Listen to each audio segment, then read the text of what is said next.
వాడు అబద్ధం చెప్తా ఉన్నాడు. రిజర్వేషన్ ఈరోజు వరకు కొనసాగడానికి కారణం బాబు జగజ్జీవన్ రామ్ అని. అసలు రిజర్వేషన్లే వద్దన్నాడు. లోథియాన్ కమిటీకి ఎస్సీలకు ఏ ప్రత్యేక నియోజకవర్గాలు అవసరం లేదు అని అన్నాడు. లోథియాన్ కమ్యూనిటీ డాక్యుమెంట్స్ ఆధారాలు ఉన్నాయి. రిజర్వేషన్లను అద్దన్నోడిని తీసుకొచ్చి రిజర్వేషన్లు కొనసాగడానికి కారణమన్నారు.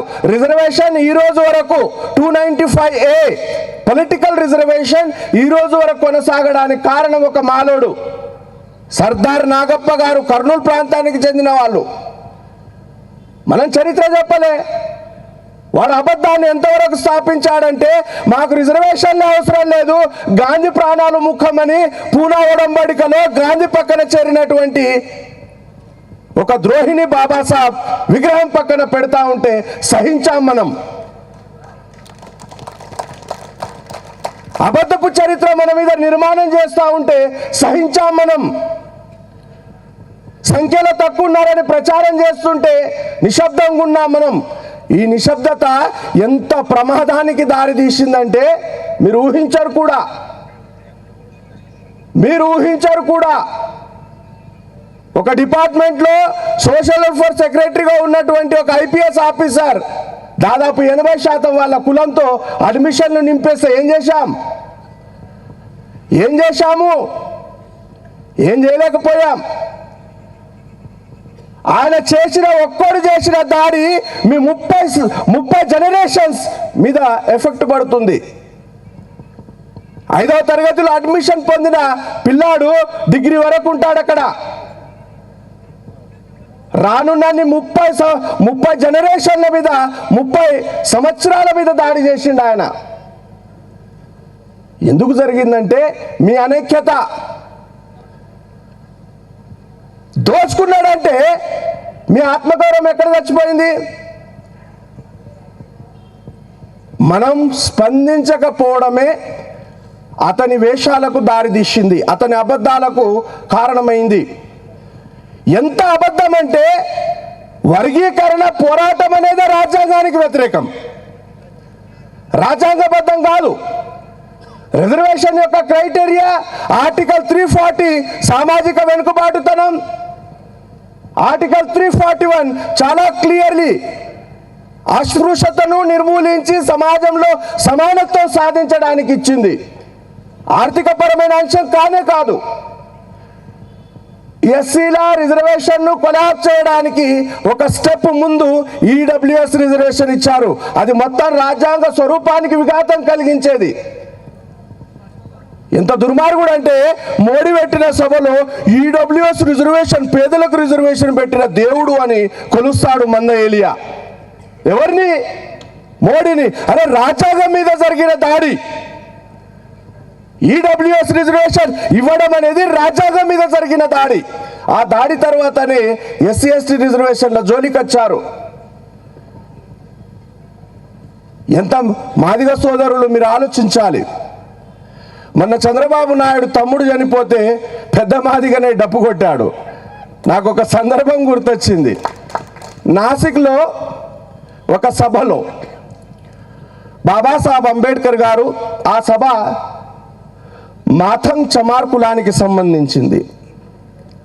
బాబాసాహెబ్ ఏమంటారంటే, మిమ్మల్ని అగౌరవపరిచే, కించపరిచే కులవృత్తుల్ని మీరు మానేయండి, ఆత్మగౌరవంతో బ్రతకడం నేర్చుకోండి అని బాబాసాహెబ్ సజెస్ట్ చేస్తే, ఆ మీటింగ్ తర్వాత, ఆ బహిరంగ సభ తర్వాత ప్రెస్ వాళ్ళు వస్తారు. బాబాసాహెబ్ అంబేద్కర్ మీ వాళ్ళు ఒకళ్ళ కులవృత్తిని మానేస్తే జంతు చర్మం మొలిసినప్పుడు డబ్బులు వస్తాయి, డబ్బులు కొట్టినప్పుడు డబ్బులు వస్తాయి, మరి వాళ్ళు ఆర్థికంగా లాస్ అవుతారు కదా అంటే, బాబాసాహెబ్ ఆ పత్రకారులకు ఏమంటారంటే, మీరు జంతు చర్మం ఒలవండి, మీరు డబ్బులు కొట్టండి, ఆ ఆర్థిక ఫలాలు మీరు తీసుకోండి, నేను నా జాత్మికి ఆత్మగౌరవ పోరాటం నేర్తా అంటాడు. ఆత్మగౌరవ పోరాటం బాబాసాహెబ్ నేర్పాడు. ఈయన అవమానపరిచే, కించపరిచే ఆ వృత్తిని పెద్ద మాదిగానే డప్పు కొడుతున్నాడు. మన్మాడ్ సభలో బాబాసాహెబ్ అంబేద్కర్ ఇట్లనే మీద కూర్చొని పేపర్ చదువుతూ ఉంటే అక్కడనే కూర్చొని ఏడుస్తూ ఉంటారు పేపర్ చదువుకుంటూ. న్యూస్ ఏంటంటే పక్కనే సవర్ణుల ఒక విందు జరిగితే ఆ విందులో మిగిలిపోయిన ఆహారం, ఆ విస్తారలో మిగిలిపోయిన ఆహారం కొరకు 2 గ్రూపులు కొట్టుకొని అందులో ఒకడు చచ్చిపోయాడు. అది వార్త. బాబాసాహెబ్ ఏమంటాడంటే, ఇంతటి నీచమైన హీనమైన ఆత్మగౌరవం లేని బ్రతుకులు బ్రతికే బదులు మీ తల్లి గర్భంలోనే మీరు ఎందుకు చావలేదు అని అన్నాడు. ఎంఆర్పిఎస్ ఏం నేర్పింది? అడక తినడం నేర్పింది, వసూళ్లు చేయడం నేర్పింది. ఇప్పుడు నా మాటల్ని కించపరుస్తూ మాదిగల్ని నేను ఎక్కడ మాదిగల్ని అగౌరవపరచట్లేదు. ఆత్మగౌరవ పోరాటాన్ని నీ జాతిలో విశారదన్ మహారాజ్ నిలబెడుతున్నాడు. అతన్ని ఏమన్నా అన్నామా? ఆత్మగౌరవంతో బ్రతకడం ఎలా, సాంస్కృతిక విప్లవాన్ని సృష్టించడం ఎలా, సమస్యకు మూల కారణం ఏంటి, ఆ మూల కారణానికి సమాధానం ఏంటి, నేను నా జాతికి చేయాల్సింది ఏంటి, చాలా గొప్పగా పనిచేస్తున్నాడు. ఇతను మాత్రం ఆత్మగౌరవహీనమైన ఉద్యమాలు చేస్తూ జాతిని ప్రతి ఎలక్షన్లో ఎవడో ఒక కాళ్ళ మీద తాకట్టు పెడతాడు.